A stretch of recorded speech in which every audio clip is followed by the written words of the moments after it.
خدا بخشے آپ کے والد ایسے بزرگ تھے کہ لوگ ان کے قدم چومتے تھے، اور دادا تو بالکل فرشتہ تھے۔ آپ کو یہ بات زیبا نہیں کہ تو تکار سے بات کرے، ہر ایک بات پہ یہ کہتے ہو تم کہ تو کیا ہے، تم ہی کہو کہ یہ انداز گفتگو کیا ہے۔ یہ سن کر وہ واہ، جھپ گئے اور کہنے لگے اپنی بیوی کو ہمارے یہاں جانے سے روک دیجیے۔ میں نے کہا ضرور روک دوں گا، مگر آپ طوطے کی طرح آنکھیں نہ پھیریے، ہمارا آپ کا ساتھ برسوں سے ہے، میل ملاپ نہ توڑیے، انسان کو انسان سے کام پڑتا ہی رہتا ہے، بلکہ کڑوے نیم سے بھی پڑ جاتا ہے۔ میں تو پھر آدمی ہوں۔ غرض انہیں ٹھنڈا کر کے رخصت کیا، اور اس عورت کے یہ کئے کوتک ہے جن کی وجہ سے محلے میں عزت نہ رہی، اور تو اور اب مجھے بھی وہ تانو تشنوں سے نہیں بخشتی۔ تمہیں معلوم ہے میں کباڑیے کا کام کرتا ہوں، اور وہ جب چاہتی ہے مجھے کباڑیا لباڑیا کہہ دیتی ہے، گویا اس کے نزدیک میں پڑھنے درجے کا جھوٹا ہوں۔ وہ ایسی حسین و جمیل بھی نہیں ہے، ذرا چمڑی سفید ہے تو خود کو ابلا پری سمجھتی ہے، اور اپنے آگے کسی کو خاطر میں نہیں لاتی۔ امجد کچھ پڑھی لکھی بھی ہے؟ واجد ہاں، اردو میں کچھ یوں ہی سی شد بدھ ہے، اٹک اٹک کر پڑھ ہی لیتی ہے۔ امجد قرآن شریف تو ضرور پڑھا ہوگا۔ واجد قرآن پڑھا ہوتا تو چہرے پر نور ہوتا، نماز پڑھتی تو گھر میں برکت ہوتی، پاک صاف رہتی تو گھر کی ہر چیز بھی صاف ستھری رکھتی۔ امجد یار تم تو پکے نمازی ہو، اور بیوی کو نمازی نہ بنا سکے، کچھ قصور تمہارا بھی ہے۔ فطرت ہر لڑکے لڑکی کو صالح پیدا کرتی ہے، اگر تربیت دی جائے تو فطری تقاضا یقیناً پورا ہو جائے، لیکن بری صحبتیں خراب کر دیتی ہیں۔ اب بھی تم چاہو تو اصلاح کر سکتے ہو۔ اس کا طریقہ یہ ہے کہ گھر جاؤ تو اس سے کہو اگر تم نے آج سے نماز شروع نہیں کی تو میں تمہارے ہاتھ کا پکا ہوا کھانا نہیں کھاؤں گا، اور بول چال بھی اس وقت تک بند رہے گی جب تک نماز کی پابند نہ ہو جاؤ۔ واجد نماز کے بارے میں کئی دفعہ اس سے تکرار ہو چکی ہے، کبھی کہتی ہے آلکسی آ گئی اس لیے نہیں پڑھی، کبھی کہتی ہے تمہارے بچوں کی ٹہل سے ہی فرصت نہیں ملتی، کبھی کسی بچے نے پیشاب کر دیا تو کپڑے ناپاک ہو گئے۔ امجد اب میرے کہنے سے گھر میں کھانا نہ کھاؤ اور بات چیت کرنی چھوڑ دو۔ دیکھو چند ہی روز میں تکلے کے سے بل نکل جائیں گے، اور تین ہی دن میں چی بول دے گی۔ قرآن میں اللہ تعالیٰ فرماتا ہے یہ نماز تمام برائیوں سے روکتی ہے، اگر وہ پابندی سے پڑھے تو سارے عیب دور ہو جائیں گے۔ یہ میری پہلی ہدایت ہے، جب اس پر عمل کر چکو گے تو دوسری پھر عرض کروں گا۔ واجد اچھا، اجازت دو، گھر جا کر آپ کی ہدایت پر عمل کروں گا۔ امجد جائیے، خدا حافظ۔ واجد علی گھر پہنچے تو بیوی نے وہی اینڈی بینڈی باتیں شروع کر دی، وہ پٹ پٹ بولی جا رہی تھی اور یہ سمو بنے بیٹھے تھے۔ جب وہ اپنا دل کا بخار نکال چکی تو انہوں نے کہا جو کچھ باقی رہ گیا ہے وہ بھی کیا ڈالو۔ یہ سن کر بے ساختہ بیوی کو ہنسی آ گئی، اس نے دسترخوان بچھا کر کھانا چن دیا۔ واجد نے کہا میں نے اپنے خدا سے عہد کیا ہے کہ تم جب تک نماز نہ پڑھو گی تمہارے ہاتھ کا کھانا ہرگز نہ کھاؤں گا۔ بیوی نماز خدا کی ہے، تمہارے گھر کی نہیں، اگر میں نہیں پڑھتی تو تمہارے سے کوئی باز پرس نہ ہوگی، یہاں تمہاری دھوس نہیں چلے گی۔ واجد یہ بات نہیں، خامد بھی مزاج خدا ہوتا ہے، مجھ سے پوچھا جائے گا کہ تم نے اپنی بیوی کو نمازی کیوں نہ بنایا، تم نے تو اپنی اس خبرو شکل پر اور زیادہ خدا کی اطاعت کرنی چاہیے تھی۔ اگر وہ تمہیں چھپکلی یا بلی کا روپ دے دیتا تو بے شک نماز نہ پڑھنی پڑتی، نہ ہم تاکید کرتے۔ بیوی نہ کھاؤ میری جوتی سے، آپ بھوکے مرو گے۔ یہ عجیب منطق ہے کہ یا تو میں 5 وقت اٹھک بیٹھک کیا کروں، نہیں تو گاندھی جی کی طرح کھانا چھوڑ دوں گا اور صرف بکری کا دودھ پیا کروں گا۔ تم نے تو کوئی بکری بھی نہیں پالی ہے۔ واجد پالی تو ہے، جو دن بھر چرتی ہے اور خدا کا شکر ادا نہیں کرتی۔ بیوی میں خدا کا شکر ہر حال میں کرتی ہوں، اتنی بے وقوف نہیں ہوں جو تمہاری باتوں میں آ جاؤں۔ رہی نماز تو وہ میرے بدلے کی تم ہی پڑھ لیا کرو، میں تو یہاں بھی دوزخ میں ہوں، وہاں بھی دوزخ ملی تو نئی بات کیا ہوگی۔ یہ سن کر واجد تیش آ گیا اور اس نے ایک تھپڑ رسید کر دیا اور گھر سے چلا گیا۔ اب بیوی کا بکھرنا دیکھیے، اس نے دونوں ہاتھ اٹھا کر کوسنا شروع کر دیا، لاہی اس گھر کا صفایا ہو جائے، اس موئے کو ہیضہ توڑے، زندگی کے لالے پڑ جائے، ہائے میرے باپ مر گئے اور اس کے گھر کا کر گئے، جبھی تو اتنا ہباؤ کھل گیا ہے کہ اب ہاتھ بھی اٹھنے لگا، یہ معصوم بچے نہ ہوتے تو ابھی کنویں میں جا کر ڈوب مرتی۔ یہ شور و غوغا سن کر ایک پڑوسن چلی آئی اور کہا خیر باشد کیا ہوا؟ امجد کی بیوی نے ساری کتھا سنا دی۔ پڑوسن نے سن کر کہا اس معاملے میں قصور تمہارا نظر آتا ہے، اگر تمہارے میاں نے نماز کی تاکید کی تھی تو کیا برا کیا تھا، تم خامخواہ پہ سے باہر ہو گئی، جو بھی یہ کہانی سنے گا تمہیں کو لعنت ملامت کرے گا۔ اپنے خلاف ہی فیصلہ سن کر واجد کی بیوی کو اور تاؤ آ گیا، کہنے لگی لعنت ملامت ہوگی تمہارے ہوتوں سوتوں پر، ذرا اپنی شکل تو دیکھو، جیسے کوئلہ، جیسے کالا توا، جیسے کوا.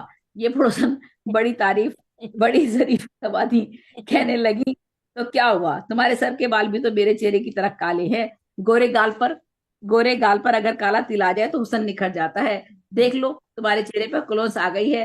میں نے سنا ہے حضرت بلال رضی تعالیٰ عنہ کے چہرے کی سیاہی جنت میں حوروں کو بٹے گی اور وہ تل بن کر رخساروں پر چمکے گی. وہ داغ شاعر بھی تو موا کالا ہی تھا، مگر کیا خوب کہہ گیا ہے، شبنم سے شب ہجر کی ظلمت نہیں جاتی. واجد علی، مگر بھائی تم نے ابھی تک شادی کیوں نہیں کی؟ اچھا کہاں چلے گا، یہی ہے. ہاں، یہ کہہ کر پڑوسن چلی گئی. ادھر واجد علی امجد علی کے گھر پہنچے تو ساری رام کہانی سنائی. امجد علی، تو یوں کہیے کہ آج آپ جورو سے حساب برابر برابر کر کے آ رہے ہیں. مجھے امید ہے کہ نتیجہ بہتر نکلے گا. واجد علی، مگر بھائی تم نے ابھی تک شادی کیوں نہیں کی؟ مجھے تو چھڑے دم رہنا پسند نہیں. امجد علی، تمہاری مثال میرے سامنے ہے. ہر وقت کی جوتم پیزار، ہر وقت کی کلکل. اس سے تو میں الف اللہ کی طرح اکیلا بھلا چین سے اپنی نیند سوتا ہوں، اپنی نیند اٹھتا ہوں. واجد علی، مگر شادی کرنا تو سنت رسول ہے. میں نے سنا ہے کمارے کا ایمان بھی تو آدھا ہوتا ہے. امجد علی، کر لیں گے جب کوئی معیاری عورت مل جائے گی. گھر والے ایسے رشتے کی تلاش میں ہیں کہ کوئی چاند بی بی جیسی ملے، یا رضیہ سلطانہ جیسی، یا کم از کم لکشمی بائی جیسی جیدار عورت ہی ملے ہے جس نے جھانسی کی تاریخ میں ایک نئے باب کا اضافہ کیا تھا.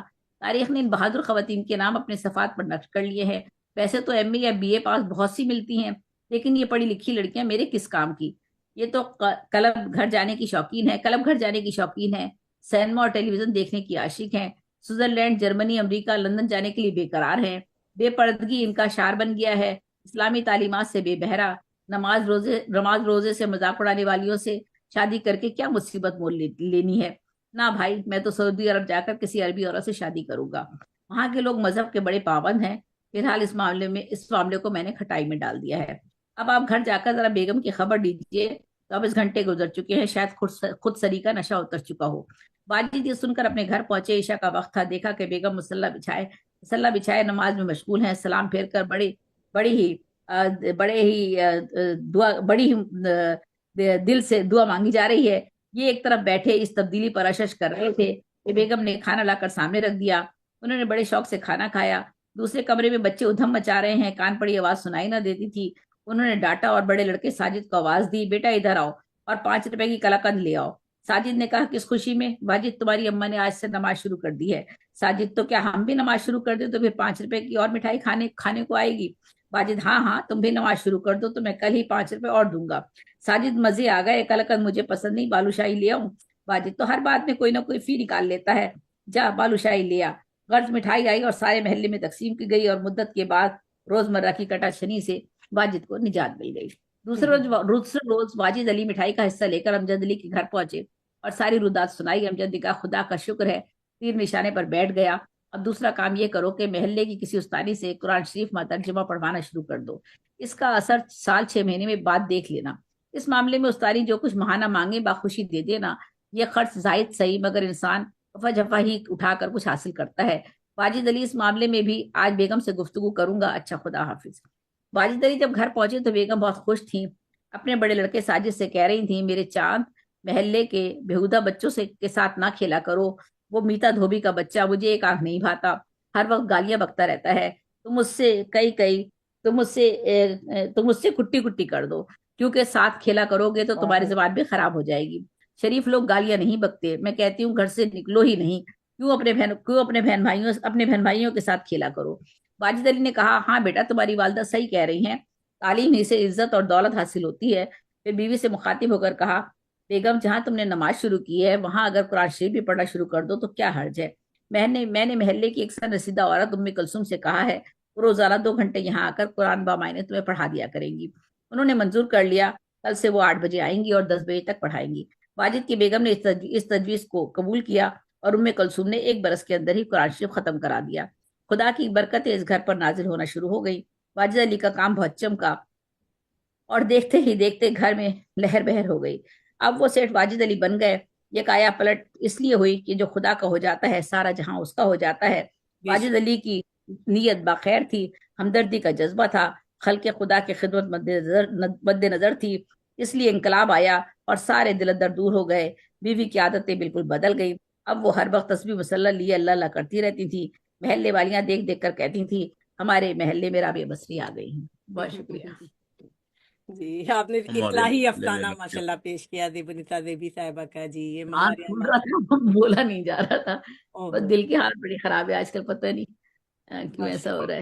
جی جی بس جی ناصر بھائی اپنا تجزیہ پیش کریں پھر انشاءاللہ. جی بالکل بچی کہانی تھی, اور کچھ بنیادی چیزیں ہیں افسانے میں جو ایک نظریے کے ساتھ ساتھ لے کے چلتا ہے آدمی, اور خاص طور پہ کچھ لائنیں تو بہت خوبصورت تھیں, اور خاص طور پہ ان کے رنگ کے حوالے سے. تو جب وہ ان کے رنگ کے حوالے سے بات کر رہی تھی تو مجھے نہیں پتا کہ گل ہے یا نہیں, گل یہاں ہے یا نہیں ہے, لیکن گل کی ایک چھوٹی سی نظم ہے رنگ کے حوالے سے, وہ مجھے بہت اچھی لگتی ہے. تو پتہ نہیں وہ ہندکو زبان میں یا اردو میں ہے, لیکن بہرحال اس کو مفہوم یہی ہے کہ اس نے اور میں نے دونوں نے کالے رنگ کے کپڑے پہنے ہیں. اس نے اور میں نے دونوں نے کالے رنگ کے کپڑے پہنے ہیں. اس نے میرے دل کے رنگ کا کپڑے پہنے ہیں, اور میں نے اس کے دل کے رنگ کے کپڑے پہنے ہیں. ہم دونوں نے کالے کپڑے. واہ واہ واہ کیا بات ہے, بہت خوبصورت. یہ گل تو اب ہے نہیں, لیکن گل کی یہ بہت خوبصورت نظم ہے کہ ہم دونوں نے کالے کپڑے پہنے, اس نے میرے دل کے رنگ اور میں نے اس کے دل کے رنگ کے. اور رنگ کی بات ہو رہی تھی تو مجھے گل کی وہ نظم یاد آ رہی تھی. اچھی کہانی ہے, اور یہ اس طرح کی پتہ نہیں ہوتی ہے کہ نہیں ہوتی ہے, نظریات کیا ہوتے ہیں, اور یہ جو اس دور تک جانا کہ اگر آپ نماز نہیں پڑھیں گی تو یہ ہوگا, وہ یہ ساری باتیں ظاہر ہے کہ اسی لیے کی جاتی ہیں جس کے پیچھے کچھ زیادہ مقاصد دور تک نہیں ہوتے. لیکن بہرحال یہ ہمارے معاشرے کی ایک کہانی ہے. مجھے اس میں دو چار چیزیں بہت عجیب لگ رہی تھی. مثلا ایک بڑا نام ہے, میں اس کے حوالے سے اس طرح تو بات نہیں کرتا, لیکن یہ جو کہانی کا ایک زمانے میں کہ پڑوسن تو یہ کہتے ہوئے چل دی, اور اس وقت گلی سے ایک شخص نکلا, واجد علی تھا وہ. تو میرا خیال ہے یہ چیزیں اب شاید اس طرح افسانے میں اس انداز سے نہیں لکھی جاتی. اب جو راوی ہوتا ہے یا تو ہوتا ہی نہیں ہے یا تو ہوتا نہیں ہے. اور یہ جو انداز ہے یہ بہت خوبصورت انداز ہے, میں یہ نہیں کہہ رہا تھا انداز, لیکن کبھی تھا. جی جی بالکل. اب نہیں ہے 2024 میں, تو مجھے نہیں لگتا کہ جی وہ یہ کہ راوی اس طرح کے تبصرہ نہیں کرتا. اب راوی تھوڑا سا ہوشیار ہو گیا ہے, تو اس لیے اگر آپ کہتے تھے اب تو زمانہ وہ ہو گیا, کوئی پڑوسی سے ملتا ہی نہیں, پڑوسنے آتی ہی. ہاں اب وہ زمانے کہاں ہے, واجد علی, امجد علی, اور اچھا لیکن جو لکیلوں نے چنا بلی مارا کا والا اور گلی نجمہ, اور وہ مجھے اچھا لگ رہا تھا. مجھے بالکل گلی کوپے آتے تھے جب ہم بھی جاتے تھے, بلی جاتے تھے یا بستی نظام الدین میں غالب پہ جاتے تھے, خسرو اور نظام الدین اولیاء پہ. تو مجھے وہ سارا ماحول وہ لگا, وہ اچھا لگا. اور میرا خیال ہے انہوں نے جان بوجھ کر وہ نام رکھے تاکہ لکیل وہی رہے, تو انہوں نے پھر انداز بھی وہی اپنایا ہے. یہ شاید جان بوجھ کر کیا ہے. لیکن یہ کہ بعض لوگوں پہ عجیب لگتا تھا کہ ایک شخص نکلا جس کا نام واجد علی تھا. اس طرح کی کوئی لائن مجھے یاد آ رہی ہے, شاید شروع میں تھی. تو شخص کی ضرورت نہیں تھی, بس واجد علی. اب کردار ہے تو ہے, لیکن اب جو کردار ہوتا ہے وہی راوی ہوتا ہے. اسی کے زمانے آپ اب باہر نہیں نکل سکتے کہانی سے. جو آج کا افسانہ ہے, جو جدید افسانہ ہے, جو نیا افسانہ ہے, اس میں آپ کہانی سے باہر نہیں نکل سکتے. آپ اپنے لیے ایک الگ سے پیڈسٹل نہیں ڈھونڈ سکتے جہاں سے آپ نے کیمرہ لگا کر کہانی کو آپ دیکھ رہے ہوں. آپ کو اس کہانی کے اندر رہنا ہوتا ہے, اس کے اندر رہتے ہوئے ان کی نفسیات بیان کرنی ہوتی ہے جو کرداروں کی ہے. تو ادروائز تو بہت ہی خوبصورت افسانہ تھا, لیکن مجھے لگا کہ شاید یہ سٹائل جو ہے انہوں نے جان بوجھ کر بلی مارا اور گلی نجمہ اور یہ جو سارے حوالے انہوں نے دیے, اور تو مجھے بہت پرانا افسانہ ہے.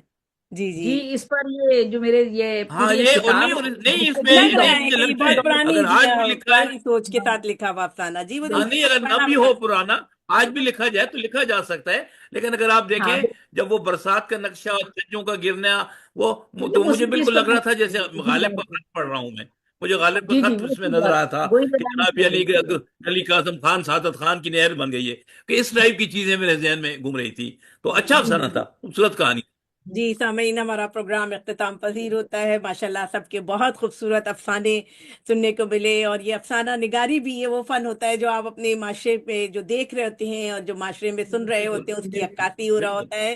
بہت عمدہ ماشاءاللہ سب نے پیش کیے۔ آج ہمارے ساتھ مینا عرفان افسانہ ایک واردات ہے، جی ایک ہاں، واردات ہے، اس کو اپنے کاغذ پہ منتقل کرنا ہے، جی ہاں، وہ لفظوں میں ایک پرونا والی واردات بات ہے، ہو اب جاتی ہے۔ اس جی کو جی ہاں ماشاءاللہ تمام تر سے جزیات کے ساتھ یہ گلدار دانش صاحب، سعدیہ رفیق صاحبہ، گل ارباب صاحبہ، اور ہمارے ڈاکٹر احسان تابش صاحب، ماشاءاللہ سبھی نے، خصی صاحبہ نے بھی بہت عمدہ۔ احسان تابش صاحب کا افسانہ تو ذہن سے نکلتا نہیں ہے، جی ہاں، بعض افسانے تو واقعی ذہن سے نکلتے نہیں ہیں۔ جی ہاں وہ سامعین، تو اس کے ہجرت ساتھ کا ہی دکھ ایسا دعاؤں ہے کے کہ ساتھ اجازت چاہتے ہیں۔ انشاءاللہ تعالیٰ پھر 15 دن بعد پھر آپ لوگوں کے ساتھ حاضر ہوں گے انشاءاللہ انشاءاللہ تعالیٰ۔ اللہ تعالیٰ آپ سب کو انشاءاللہ صحت سب عافیت دوست کے ساتھ سلامت رکھے۔ رہیں، امن سے رہیں، اللہ تبارک و تعالیٰ سب کو خیریت سے رکھے جی۔ آمین بہت دعائیں، آمین، بہت بہت شکریہ، بہت شکریہ۔ بہت اللہ نوازش، بہت حافظ، اللہ حافظ، خدا حافظ۔ اللہ حافظ۔ اللہ نے